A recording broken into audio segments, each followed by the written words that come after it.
Good evening. This is Chris Politano from Evansville Real Radio. We want to welcome you to an exciting new show that we have this evening. And we are broadcasting again from the Business Incubator, which is down at 815 John Street. And we will be starting our show very momentarily. I do want to mention that WCRY Low Power FM is not broadcasting on the FM frequency yet. We are still in fundraising mode, and we are using YouTube to highlight the new shows and the great shows that we have planned to broadcast over air. So at this point, we hope that we have some people tuned in to YouTube at the moment.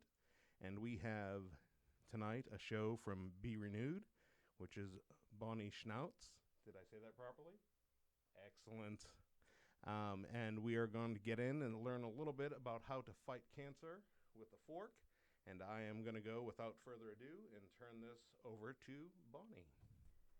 Good evening, everyone. As Chris mentioned, and of course, thank you so much, Chris, for this opportunity to share tonight.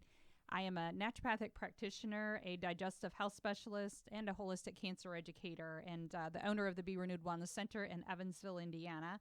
We're a faith-based company, which I'd like to share that as well. And I have partnered a few years ago with an organization, a not-for-profit called beatcancer.org. So my mission as a person of faith and a practitioner is to share the message that we can definitely impact cancer in our lives, in our families, and in our community.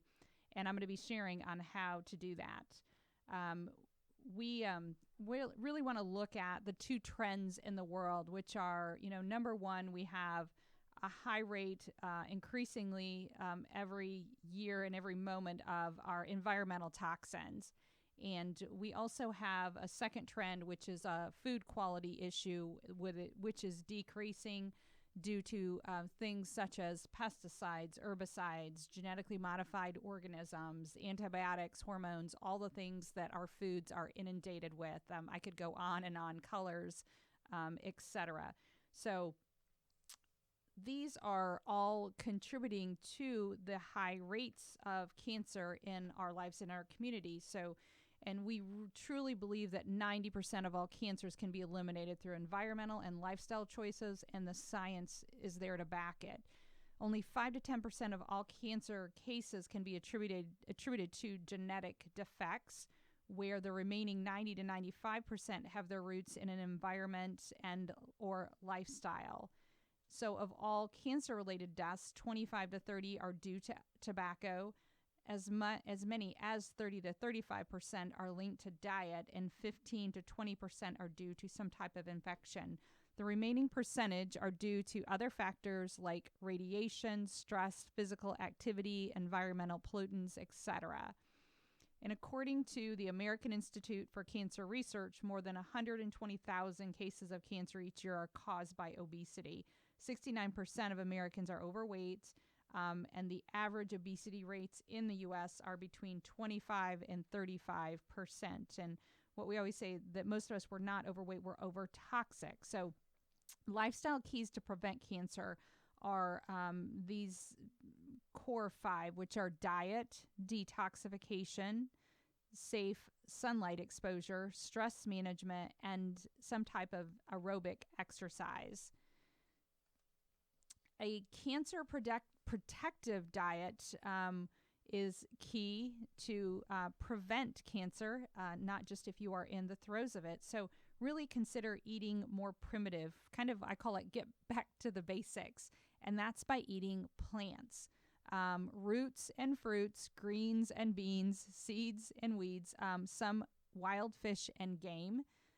Avoid the modern diet, or we call this SAD diet, which is a standard American diet, which is mostly high-fat meats, sweets, sugar, artificial sugars, French fries, which is not technically a vegetable, chips and dips, cakes, ice cream, white foods, really anything that's high in sugar, high in dairy, or high in flour, especially white flour products. So we really have to learn to become a nutritarian. And what that means is four pieces to this nutritarian concept. You have to make food choices based on nutritional quality So a lot of times we don't really think. We just, I know when I started on my journey, I just shoved anything in my mouth to get from point A to point B. And I thought anything that would curb my, hunger pains and I could move on. Secondly, we have to base our food choices on maximizing micronutrients per calorie. So really, like, what's the best bang for your buck that you're going to put in, your body? Understanding number 3, that food has powerful preventive and therapeutic benefits. So we say it can be the best form of healing, or it could be our worst, nightmare that's leading us down a disease path. So it's all about, looking at quality. And number 4, consume a diet that is 90% plants. Why plants? Fiber and antioxidants. The animal products do not contain those. It's not that we have to become vegetarians. We just need to eat more of the plants. So another thing we have to look at is our omega-3 essential fatty acids. We hear this all the time about increasing omega-3s, and really getting them from foods is our best source. And we have to look at the ratio. Years ago, our ancestors really evolved on a diet that is like a 50-50% ratio omega-6 to omega-3. And so that's really what we want to get back to. So because we know omega-6 will help, they will suppress the immune system, while omega-3s will boost the immune system. So, but we have to have that healthy balance. And a lot of times these are coming from, obviously natural food sources that contain both. Some of the omegas that you want to avoid are found in oils, especially oils such as soy oil, vegetable oils, corn oil, sunflower, and cottonseed oil. They're basically cancer fuel, and they can increase the rate of cancer growth. They are known culprits in other diseases such as Parkinson's and Alzheimer's disease. So some places, food sources, I should say, that you can find the omega-3s, of course, are wild-caught fish like salmon, sardines, anchovies, grass-fed beef, wild game, pastured hens and their eggs, raw walnuts, pumpkin seeds, flax seeds, hemp seeds, and chia seeds are all great sources. A little bit more about fats, really looking at how we prepare food with our different fats and oils, and limiting those, considering things like you can substitute broth instead of oils. You can consider, is a oil source heat stable or not? A lot of times we're using non-heat stable oils. So we say use our extra virgin olive oil as in cold foods, unheated. Where coconut oil is a heat-stable oil. Those are better sources or better resources to use when cooking. So never consume anything that's hydrogenated or partially hydrogenated as well. And another oil that's a tad bit different, because it's actually an MCT oil, is coconut oil, which we just talked about. But some of the benefits of coconut oil are it contains a large amount of antioxidants. Other nutrients include the lauric acid, caprylic acid, and capric acid as well. So one tip when you do buy coconut oil, make sure it is organic. Make sure it is unrefined, cold pressed, and extra virgin, just like you would purchase in other oils. Okay, sugar. Let's talk about sugar. We always say how sweet it isn't. Reducing sugar in your diet is absolutely key. Cancer cells uptake glucose at 10 to 12 times the rate of healthy cells. Sugar is cancer's favorite food. Sugar is an immune suppressant. Eating a soft drink and a candy bar, that can suppress your immune system up to 5 hours. Sugar stimulates insulin release and the IGF, cancer growth factor. So think about it. If you know anyone in your life that has been diagnosed with cancer, instead of bringing them a milkshake or baked goods, consider, bringing them fruits and vegetables, things, natural sugars, instead of the things that can really impact or do more damage to the cells. So artificial sweeteners, same thing. We really want to avoid anything that contains aspartame, sucralose, which is under the brand name Splenda, saccharin. They are potentially more they have cancer-causing properties than sugar, and have been specifically implicated in bladder cancer, lymphomas, and leukemias at levels close to acceptable human doses. And anytime you see something that's sugar-free is a red flag, because I can guarantee you it has a artificial sweetener in it. Some great sugar substitutes can be either stevia, and with stevia you need to find an organic source, as most of the stevias in the conventional retail store, the first ingredient will say maltodextrin, which is a corn derivative, which typically would be genetically modified as well. So think about everything you purchase, and I'm a big advocate of, read ingredient labels. I don't care about nutritional facts, because if the ingredients aren't really food, you really shouldn't be eating it. So read ingredient labels. A couple other substitutes are xylitol, and raw honey, molasses, coconut sugar are good in small quantities, of course, because at the end of the day, they are still sugar. So really consider, we do a lot of sugar detoxes with our clients. And if you have a sugar addiction, like I said, we can help with that. And it is very highly addictive. So think about eating colors. And that, of course, pertains to fruit and vegetables, because they contain carotenoids, flavonoids, antioxidants, and other disease-fighting compounds.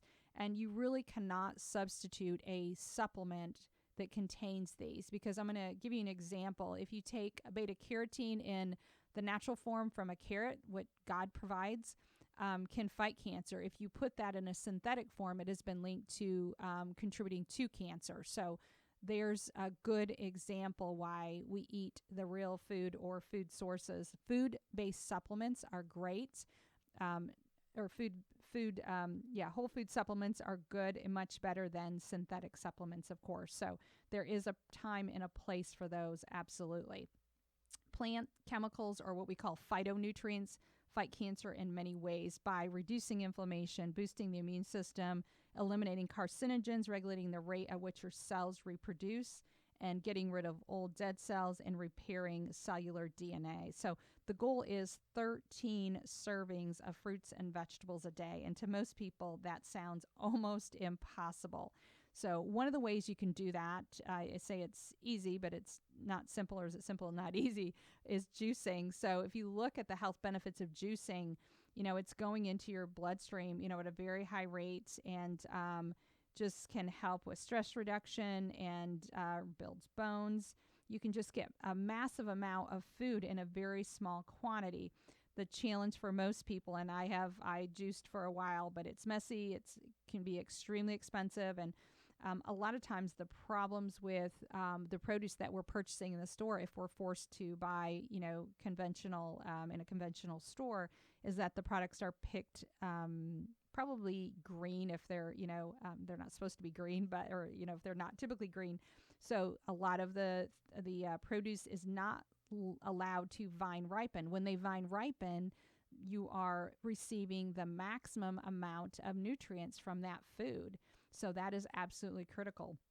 So one of the ways that we do have a whole food source that we use, and it is basically it's fruits and vegetables that are juiced and dehydrated and encapsulated. They're cold pressed and vine ripened foods. It's called, the product that we use that we love, that we have had amazing results with, is called Juice Plus, where they take 30 vine ripened fruits and vegetables. So it's in a capsule form, so very convenient. So I highly recommend juicing, but you can also add a very convenient form that will increase your amount of nutrition, because what happens, you're undergoing stress. If you have cancer, obviously your stress rates can be double or triple that of, just the average, American. And what happens when you're under extreme stress, your body demands 2 to 3 times the amount of nutrition. So you're going to need to consume a much higher quantity of nutrients from the whole foods, fruits and vegetables, and preferably more vegetables than fruit, because of the lower sugar and the higher fiber content typically. So what the fiber is, it's the non-nutritive part of the plant that binds up, and it basically escorts the cancer and toxins and hormones and chemicals out of the body. So strive for about 50 grams. A normal, healthier person would strive for about 35. So the average American diet will contain only 5 grams a day. So you can see we're very deficient in our amounts of fiber that we're consuming. Fruits and vegetables are very rich, especially fibers foods such as beans, legumes, nuts, seeds, and psyllium husk. The more fiber, the more frequent our bowel movements. And I always say we've got to get the colon rolling because that's where we're seeing so much constipation, bowel toxicity. These things are typically direct links for many to start the chronic disease process. So if you remember when you had children or grandchildren, if you want to have as many bowel movements as you have meals. So if you're consuming 2 to 3 meals, you want to be looking at 2 to 3 bowel movements per day. So we always say sluggish bowels, small stools equals large medical bills and larger hospitals. Apples, you've heard an apple a day keeps the doctor away, right? Well, that's true, but it needs to be organic. I recommend following a protocol that is through the EWG, which stands for Environmental Working Group. You can go to ewg.org and find the Dirty Dozen Clean 15. It's basically a outline of all the fruits and vegetables that they have tested that have the highest rates. The Dirty Dozen contains the highest rate of pesticides that you would want to avoid and only eat certified organic. And the Clean 15 have been tested, and they are a cleaner produce source, so you could eat those grown conventionally because they typically have a lower pesticide rate.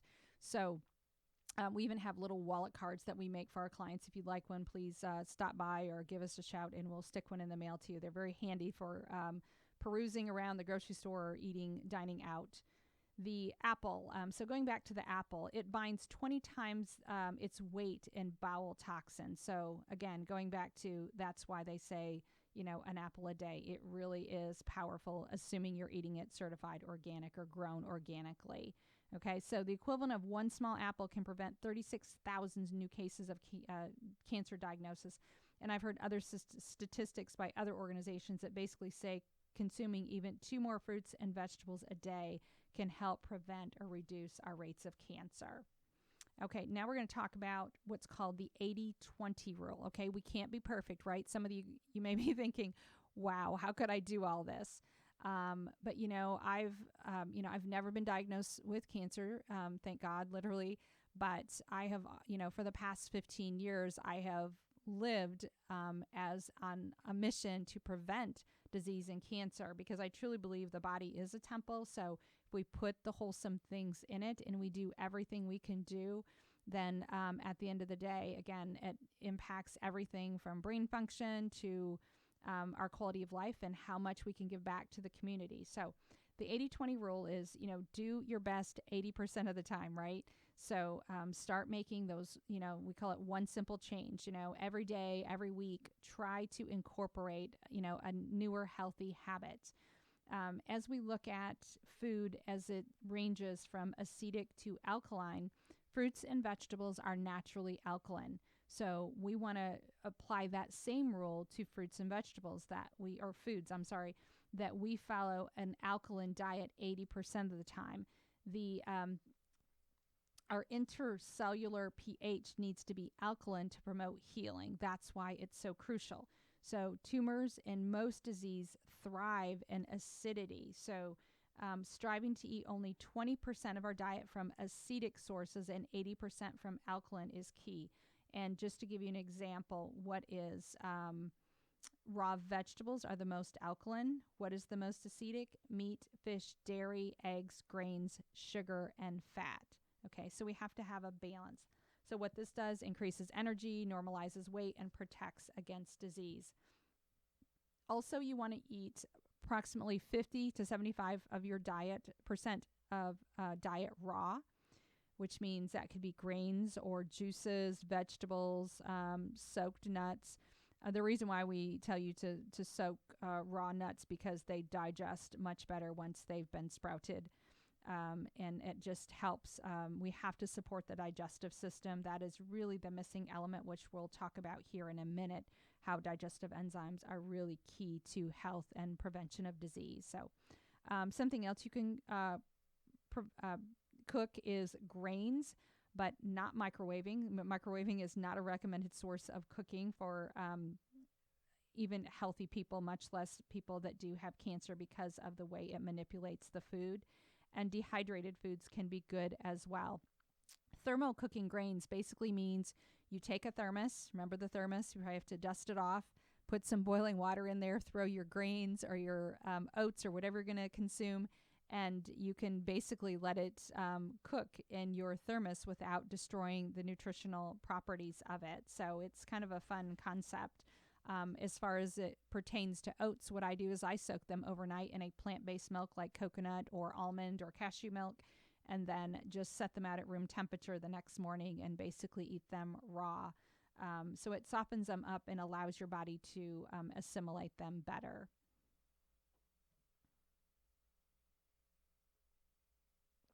Okay, and raw. Let's continue to talk about why raw food.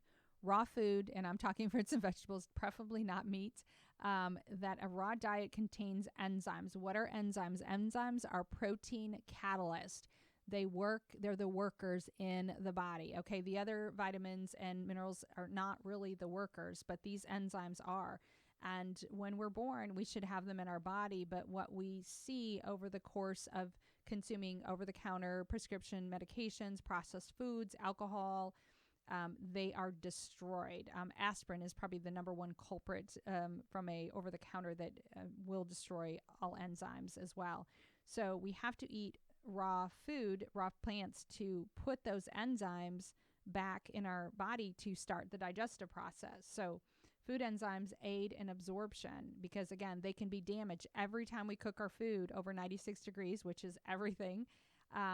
They're completely void of enzymes. So when you destroy enzymes, and you think about in the winter, you naturally gravitate towards cooked foods, which is, to keep our bodies warm, and that's understandable, but always incorporate a digestive enzyme, and that's a plant-based only, not an animal-based. And also to add a raw fruit or vegetable in your diet to add the enzymes in. So you can do one or the other or both. I try to support my digestive system every day by using a plant-based enzyme. And we have some great ones that I absolutely love. They're healthcare professional grade. They're all clean and they're plant-based. So if you want some recommendations, we'd be happy to share those with you. Again, other things that optimize digestion are keeping foods that you're eating, your meals simple. So not eating 5 or 6 different foods, or, that's why Thanksgiving is such a detriment to our digestive system because we're consuming so many different foods. So keeping it simple, like having a meat with a vegetable and maybe a salad. So again, and separating starches and proteins at each meal is always a good rule to follow. I always recommend eating fruits in between meals, not with meals, because especially citrus fruit doesn't play well with other foods. They digest much better independently of other foods. So I use fruits as my snacks, and I eat my vegetables with my main meal, and in the morning in my green smoothie. And I recommend also, if you don't want to purchase a juicer, you can also consider a blender or a Vitamix. I have a Vitamix. It's basically a high-powered blender, and what it does, it maintains the amount of fiber in the fruits and vegetables where a juicer will strip the fiber. So there's pros and cons to both. I think it's whatever works for you, and they're both great options to provide your body with massive amounts of fruits and vegetables every single morning, which I think I've been drinking a green smoothie for the past 10 to 15 years every morning. I rotate different greens like spinach, kale, Swiss chard. I could go on and on, bok choy. I add about 2 cups to a blender with either water or a plant-based milk, and add additional essential fatty acids like flax seeds or chia seeds, and then just enough fruit to cover up the taste of the greens, because I enjoy greens, but typically not for breakfast. And that makes a great energy booster in the morning, and it helps balance your blood sugar throughout the day. And typically I would add a scoop of plant-based protein in there as well for extra nutrition and protein. So why do we always recommend organic? We talked a little bit before, just because of, We can avoid hormones, antibiotics. And if you think about if they're adding an antibiotic into an animal at maybe 2 to 10 times the rate that a human would ever receive an antibiotic, think of how that can be pulling your immune system down or your child's immune system. So when you're consuming an animal-based product, always consider and go for the organic meats, or, wild fishes and wild game is good. Also, we eat organic to avoid pesticides and non-GMO, and typically there are more phytonutrients, antioxidants, and minerals in organically grown produce. And if you want to learn more about genetically modified foods, a great documentary is called Genetic Roulette. It's one of my favorites to help you understand where our food sources are coming from and what we need to be aware of to protect our children and grandchildren. Okay, eating a native diet means being a localvore. So going to your local farmers markets, purchasing from grocery stores that support local farmers. Find a local farmer if you still can. There's not a lot of them out there. But eating more whole, unprocessed food. Get back to basics. Think about what your parents or your grandparents consumed. I was raised on a 40-acre farm. Everything that we ate, we grew, or we raised. We had, cows and pigs and chickens and eggs, and we had a full orchard and a full garden. So that's, the difference between, maybe 40 years ago and where we're at today. Children, unfortunately, probably don't even know where their food comes from. So eat plants, raw or lightly cooked.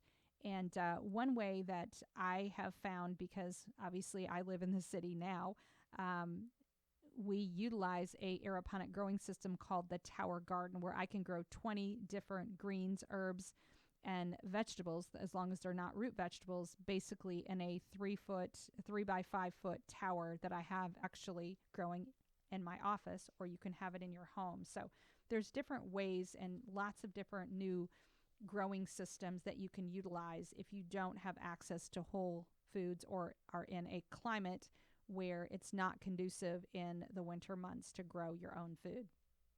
Okay, so let's talk for a few minutes about cooking methods that you want to utilize.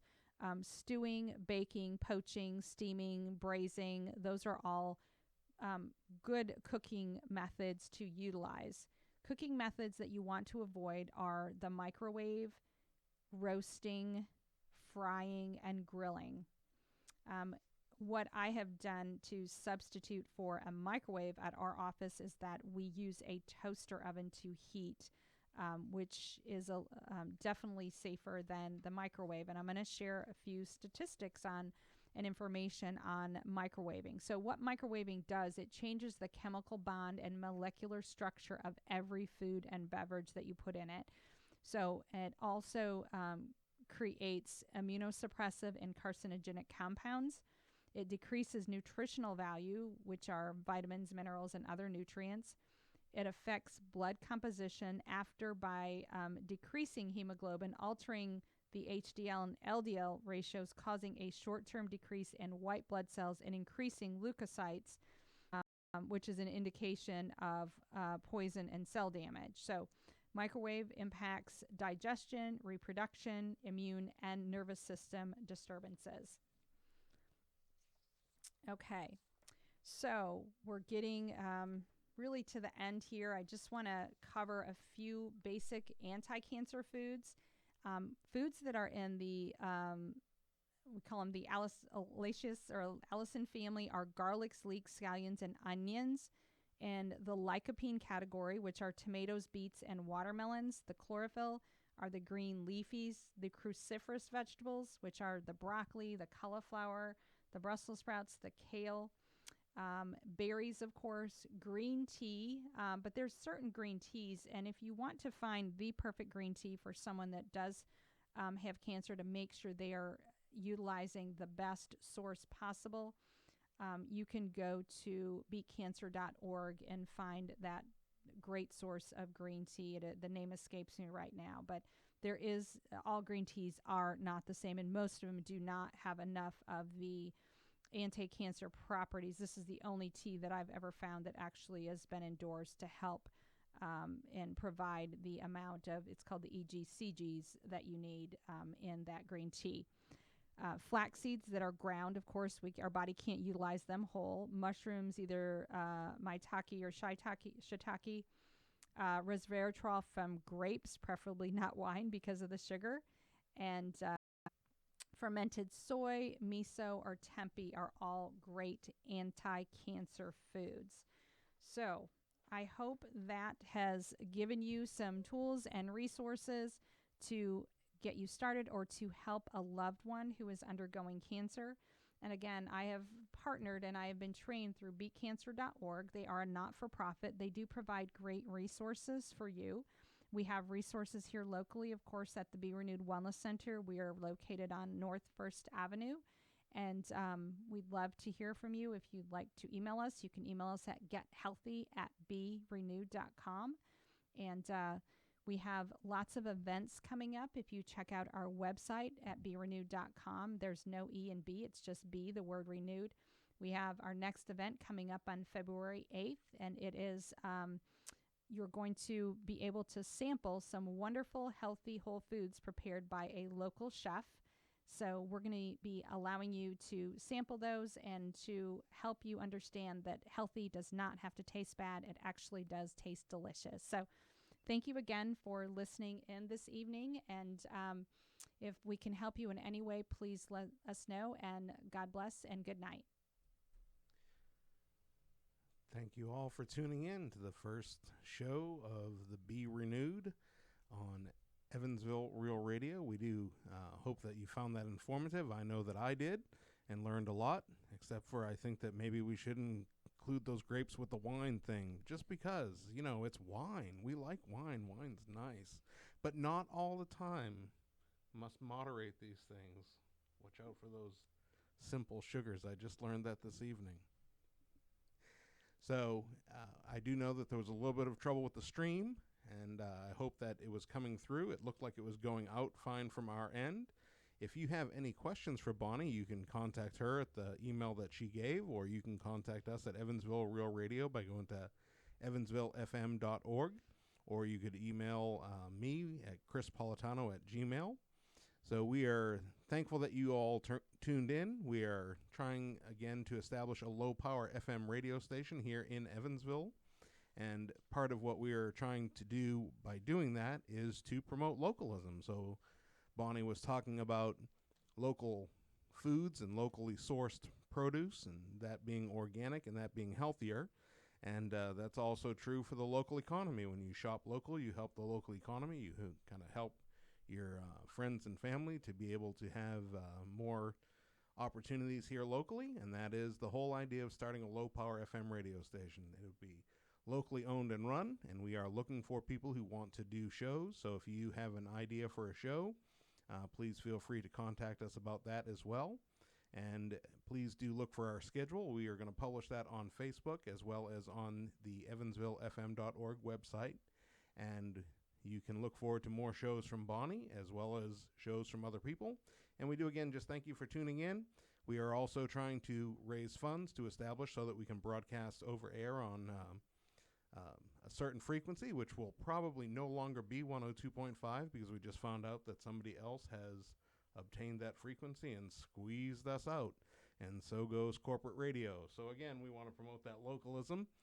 So we're going to need some help with that, both in content for shows as well as a little bit of fundraising and those types of things. Thank you again for tuning in, and we will be having another show next Thursday at approximately the same time. You can find us on Facebook at Evansville Real Radio, or our radio station's group is Evansville FM Low Power, something to that effect. You can find that from the Evansville Real Radio Facebook page as well. And we will be publishing schedules on all of those so you know what shows are coming. Thank you again for tuning in. Lord bless you. Have a good evening.